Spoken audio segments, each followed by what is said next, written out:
Oke, selamat malam semuanya. Hari ini kita akan membahas tentang event handling pada React Native. Pertemuan sebelumnya kita sudah mengenai tentang layout. Kita pernah membahas tentang layout kalau masih ingat.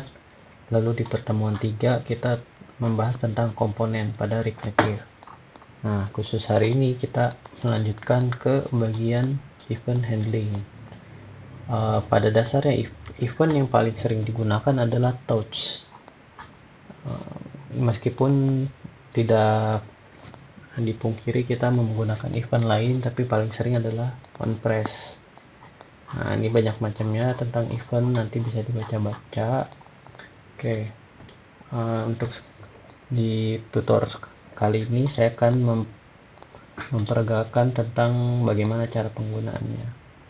Oke, pertama seperti pertemuan awal tentang instalasi dan pembuatan project baru. Di sini saya sudah ada CMD atau command line di tempat dimana mau ditaruhnya itu projectnya. Itu oke. Asumsi React Native telah terinstall, maka kita tinggal melakukan perintah untuk membuat project barunya. Contoh di sini kita menggunakan perintah React Native init lalu nama projectnya apa. Sebagai contoh di sini adalah latihan form. Oke, ketika di enter nanti dia akan proses instalasi dan download library. Seharusnya sih kalau library-nya sudah oke, dia nggak bakalan download. Jadi sebenarnya dia cuma copy aja dari modul yang udah ada dari npm-nya. Oke, sambil menunggu, pada bahasan kali ini selain event kita juga akan membahas tentang apa sih variable stats. Nah, jadi sesuai namanya si stats itu kurang lebih adalah bahasa Indonesianya keberadaan atau status. Jadi variabel ini biasanya akan ada di suatu tempat atau suatu lokasi screen. Jadi nggak bisa dibagi di screen lain, kurang lebih seperti itu. Nah, biasanya dia akan dideklarasikan saat awal pertama kali atau pada konstruktor biasanya. Nah, nanti ada istilah lagi adalah namanya props, props gitu. Selanjutnya perbedaan variabel ini dengan variabel normal adalah saat nilai dari variabel ini berubah, nah maka function render di React Native dia akan dijalanin ulang atau dia akan melakukan rendering ulang kayak gitu. Jadi kurang lebih di load lagi tampilannya. Jadi kalau biasanya di PHP biasanya untuk penggunaan variable post itu kan dia harus diposting. Nah, kalau di sini dia harus saat kalian rubah variable stats, dia akan otomatis merender lagi kayak gitu.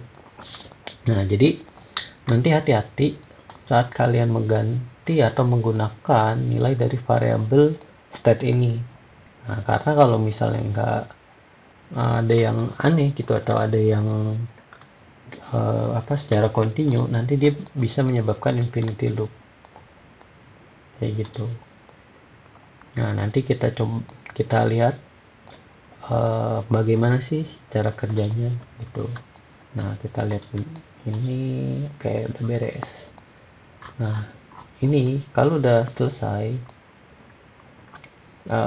sesuai dengan instruksi itu, kalau udah keinstall atau udah kebuat projectnya, kalian perlu masuk ke project folder project kalian, baru bisa jalanin React Native run Android. Oke. Nah, kalau di sini berarti kita lakukan cd latihan form, atau bisa juga kalau tadi udah ada chadir, bisa lakukan chadir lalu tambahkan belakangnya adalah folder projectnya. Oke, di sini contohnya adalah latihan form. tambahkan di belakang sini, lalu enter. Nah kalau udah, dia akan masuk ke folder project tadi. Oke, lanjut, kita jalankan npx regnactive run android untuk menjalankan di Android.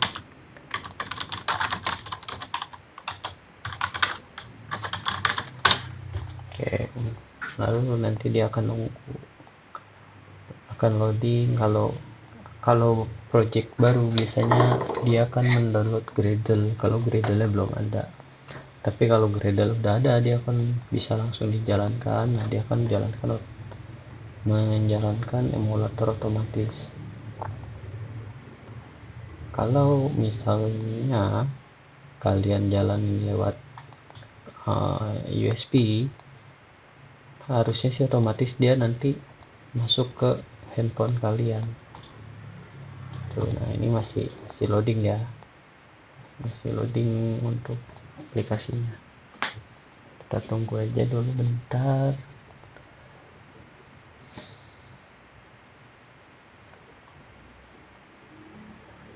Oke, untuk prosesor Intel atau prosesor bukan ini, di SDK itu ada fitur namanya adalah hardware accelerated execution manager.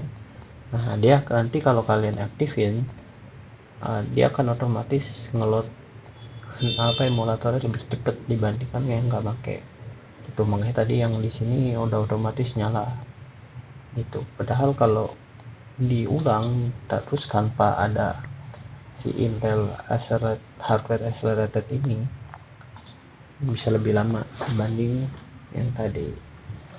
Nah ini udah, harusnya sih udah berhasil nih karena udah sampai run. Kita coba lihat.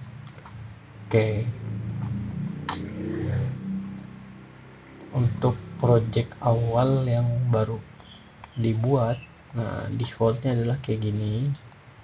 Welcome to Regnactive Setup One. Nah, edit hpp.js.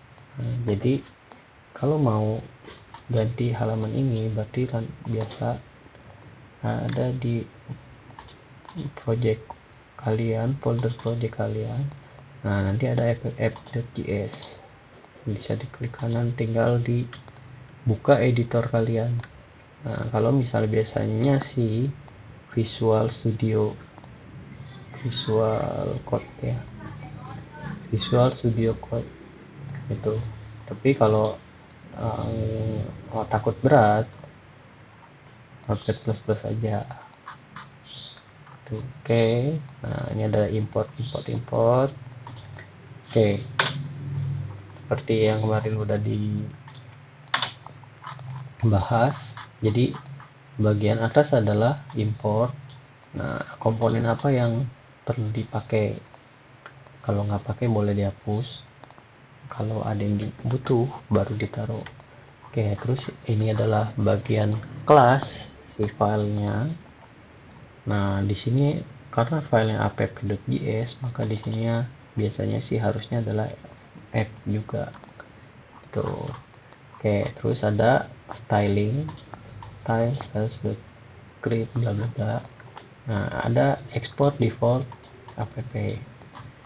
Oke, nah ya, dengan format yang kayak gini atau mau ganti format, kalian boleh aja. Nah cuman untuk biar gampang, kemarin saya udah ada ubah sedikit. Jadi yang tadinya kayak seperti di atas boleh diganti jadi kayak gini itu. Jadi yang ini adalah dia bahasa kasarnya sih dia nggak bisa nggak bisa dipakai harusnya ya, nggak bisa dipakai di kelas lain sepertinya, tapi nanti bisa kita tes saja. Oke, jadi kalau kalau saya pribadi, saya pakainya adalah class, nama kelasnya apa, ada extend atau enggak gitu. Nah karena kita mau pakai komponen, kita bisa juga pakai extend komponen seperti itu. Jadi nanti kalau misalnya mau extend extend kelas lain, kalian bisa juga kelas lain kayak gitu. Oke, nah ini kita hapus saja, diganti. Nah, ada bedanya adalah kalau kalian pakai kayak gini, selain di return, dia harus ada render. Oke. Nah, ini ada render. Jadi sebelum di return dia harus di render dulu. Nah, jadi kata-katanya agak aneh nih. Jadi sesuai namanya lah ya, render. Render itu kan rendering. Jadi kalau kalau function default render ini nanti dia akan menampilkan view-nya gitu. Nah, apa sih yang ditampilin gitu kan? Nah, itu adalah apa yang mau direkrut gitu. Jadi si render ini dia akan otomatis dijalankan saat app ini dipanggil. Nah, dia akan ngerendering atau mencari view gitu. Nah, cari view-nya tahunya dari mana? Nah, dia ada di return gitu. Saat return, apa yang akan dikembalikan, apa yang akan ditampilkan tuh. Jadi si kelas ini nanti ada tambahan-tambahan lagi di dalam si kelas ini. Kayak tadi ada function, konstruktor dan lain-lain, itu bisa ditambahin kayak gitu. Nah, oke, sekarang kita balik lagi ke pembahasan event handling. Oke, di sini saya udah ada nyalin beberapa dari yang kemarin-kemarin mengenai layouting, mengenai button, teks, dan tag input. Oke, pertama kita hapus dulu bawaan dari project baru. Kurang lebih kayak gini. Jadi ada simple cuman kayak gini aja. Nah, di dalam si return ini baru ganti-ganti atau mainkan view-nya, apa yang mau ditampilin itu. Nah, di bawah ada styling, boleh dihapus, boleh diganti, atau boleh langsung ditimpa. Oke, nah ini udah saya buat beberapa dari yang kemarin di pertemuan 4. Nah, ini ada tadi pertemuan 4 ada view dan ada stylingnya, jadi tinggal di copy aja. Oke, tinggal di copy, meskipun ini nggak dipakai semua, tapi saya ada ngambil dari si elements container. Oke, tahunya dari mana? Nah, nanti ada di sini. Jadi kita copy dulu stylingnya. Nah, kalau udah, oke, saya ada buat si view-nya. Nah, view-nya ini view styles.container, view style.elements container. Nah, ini adalah cuplikan coding dari pertemuan sebelumnya. Gitu. Nah, yang membedakan adalah ini saya udah ada buat penambahan komponen. Jadi defaultnya untuk layoutingnya adalah cuman kayak gini gitu. Nah, container styles.container, nah, si styles ini akan ngambil dari variable styles dan container adalah childnya. Jadi kalau di sini kalian memakai nama container, di sini harus pakai container juga. Tuh. Nah, makanya di sini ada elements container. Nah, dia akan manggil elements container gitu. Nah, atributnya apa aja ada di situ. Oke, lanjut. Nah, kita lanjut karena kita mau tentang event handling. Nah, maka perlu tambahin basic komponen dulu. Mau ada apa aja sih di halaman itu gitu. Oke, yang paling pasti tadi ada view. View adalah kontainernya. Jadi kalau nggak mau pakai view, cari kontainer lain, karena itu dia butuh satu namanya kontainer. Tuh. Oke. Nah, kalau di sini karena kita pakai view, ini bisa dihapus ya importnya. Nah, lihat di atas ada nggak sih import konten view-nya ada nggak importnya. Nah, oke, yang nggak dipakai boleh dihapus. Nah, kan belum dipakai. Oke, terus nah di paling atas, nah lihat import komponen dari si React Native. Nah, ini nih. Jadi komponennya apa yang mau diimport? Terus karena kita di sini ekstensi komponen, maka kita perlu panggil library komponen itu. Nah, kalau library komponen sendiri adanya adalah di si bagian React. Jadi bukan React Native-nya. Nah, yang komponen ini bisa ditaruh di paling atas, koma, kurung awal buka tutup. Nah, komponen. Oke. Nah, lanjut. Mau ditaruhnya apa aja nih komponennya. Oke, kalau mau teks atau tulisan bisa pakai tagnya si teks. Jadi ada buka, ada tutup. Nah, tulisannya mau apa? Oke, jadi anggap di sini nanti ada teks sebagai label. Terus di sini adalah kotak isian. Lalu di bawahnya ada button misalnya. Oke, untuk teks kan tinggal teks aja. Nah, lanjutnya adalah misalnya di sini apa? Nim. Oke, teks ini tadi udah diimport belum? Nah, jangan lupa. Terus untuk kotak isian ada namanya text input. Oke, nah text input ini ada contoh dari pertemuan sebelumnya juga. Boleh di styling langsung, boleh enggak. Oke, kalau mau di styling nanti jangan lupa ada atribut style, isinya maunya apa aja gitu. Nah, agak sedikit beda dengan teks. Kalau teks ada buka, ada tutup ya, ada buka, ada tutup. Nah, kalau teks input dia cuma buka aja. Nah, penutupnya adalah pakai garis miring tutup gitu. Nah, ini kita udah masuk ke satu event handling. Jadi kalau ini nggak dimasukin, kalau event handling on change text ini nggak dimasukin,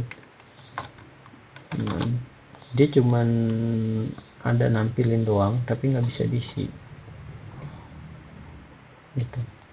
Oke, cannot find variable text input. Nah, jangan lupa importnya dimasukin dulu.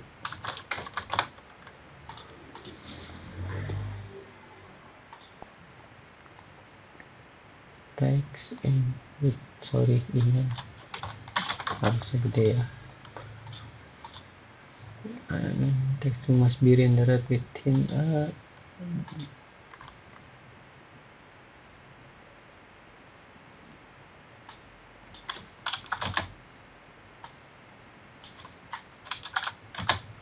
Oke, kita coba mungkin dia boleh pakai.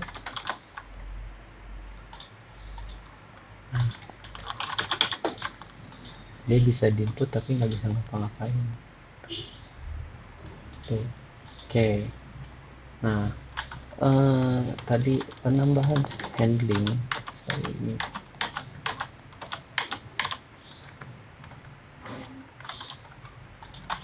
Oke, berarti ini komennya bukan pakai garis miring dua ya.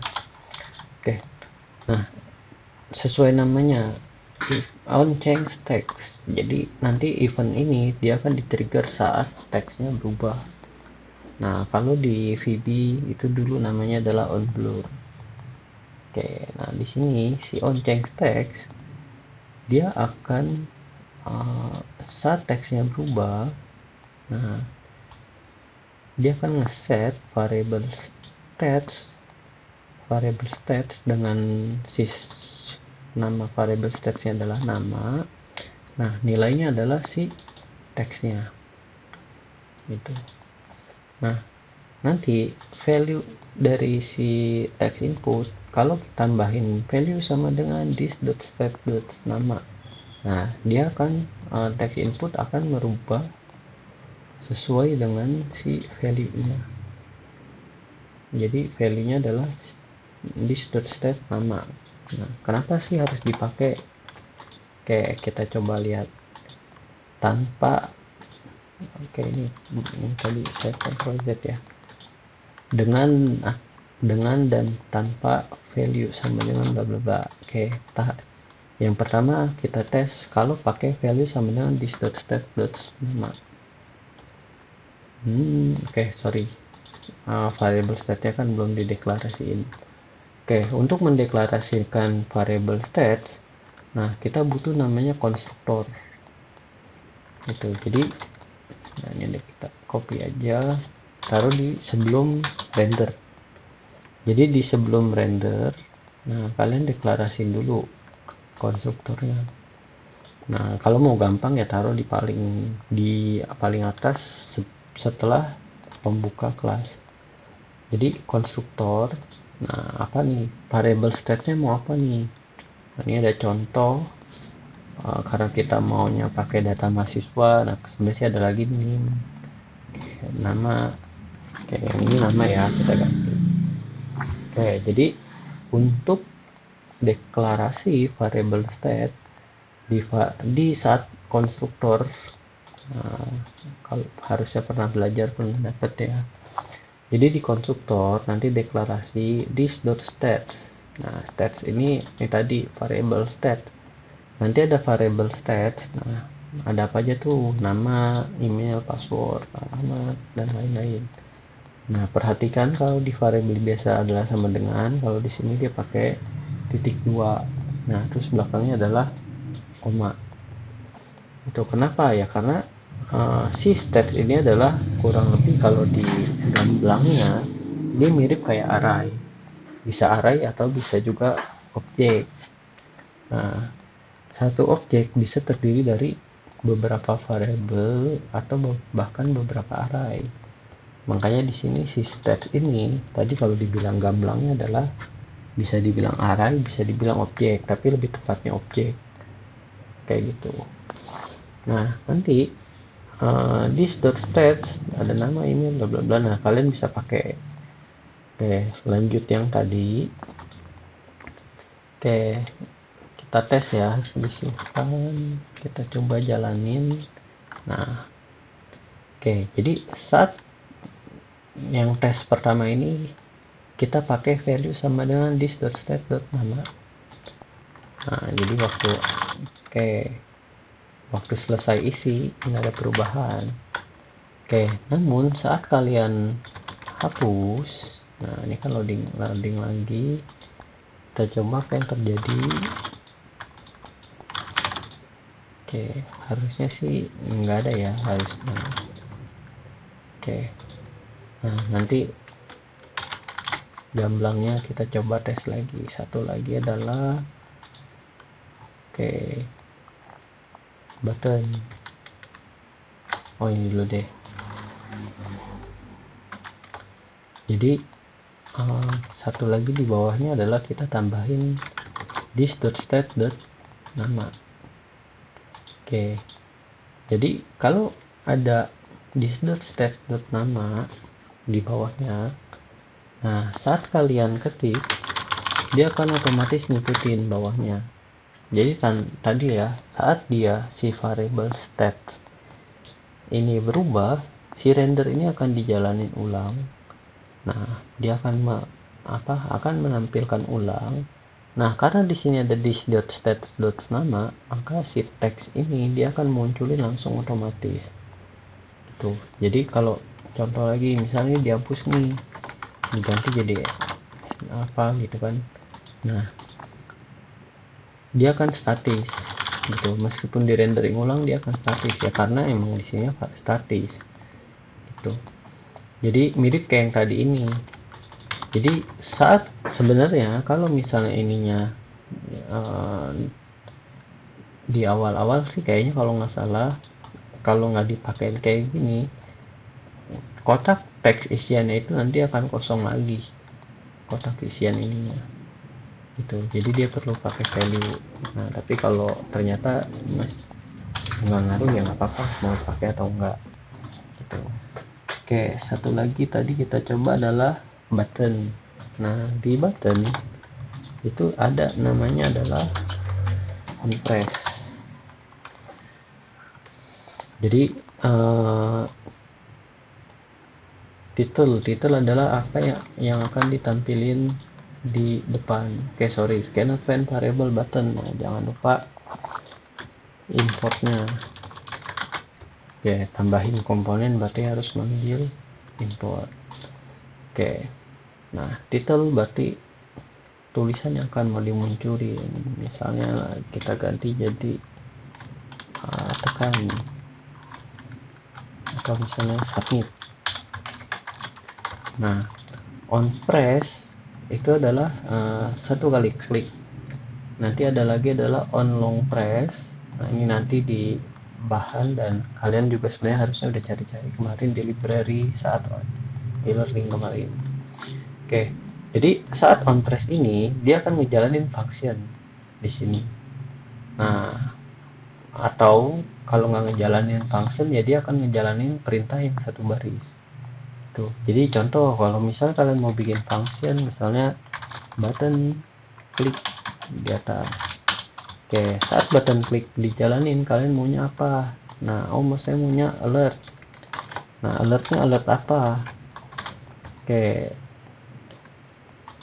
Nah, alert nanti dia akan muncul simple button press. Oke, berarti saat on press, nah panggil functionnya mau dijalanin apa? Tuh. Oke, kita coba connect file variable button click. Sorry, ini belum ada functionnya ya.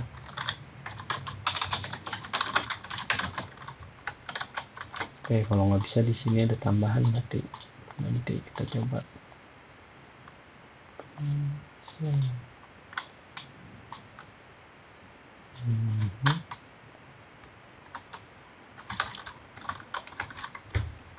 Oke, bentar, kita coba.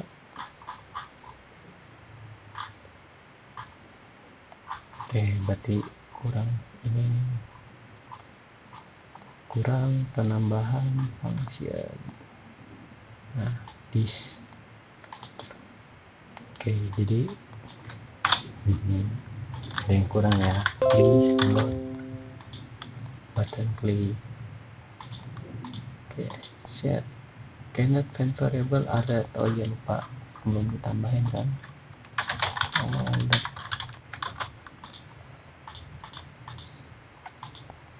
Nah, simple button press. Nah, terus contoh maunya ngapain? Munculkan nama yang tadi diisi. Oke, tinggal ganti di sininya adalah this.state.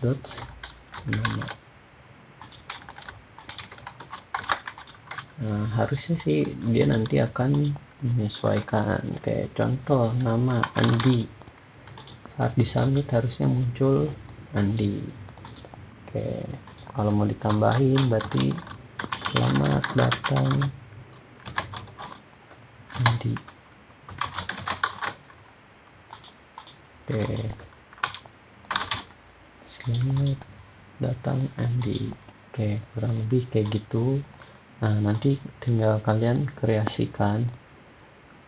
Contoh di sini adalah on press. Nah, kalau mau on long press ya berarti harus ditekannya lama. Tuh. Oke. Nah, hari ini cukup untuk event handlingnya. Nah, nanti kalian kustomisasi. Nah, di sini tadi ada di bahan, nanti akan ada beberapa contoh-contoh lainnya. Lanjutkan dengan latihan. Oke, cukup sekian dan terima kasih.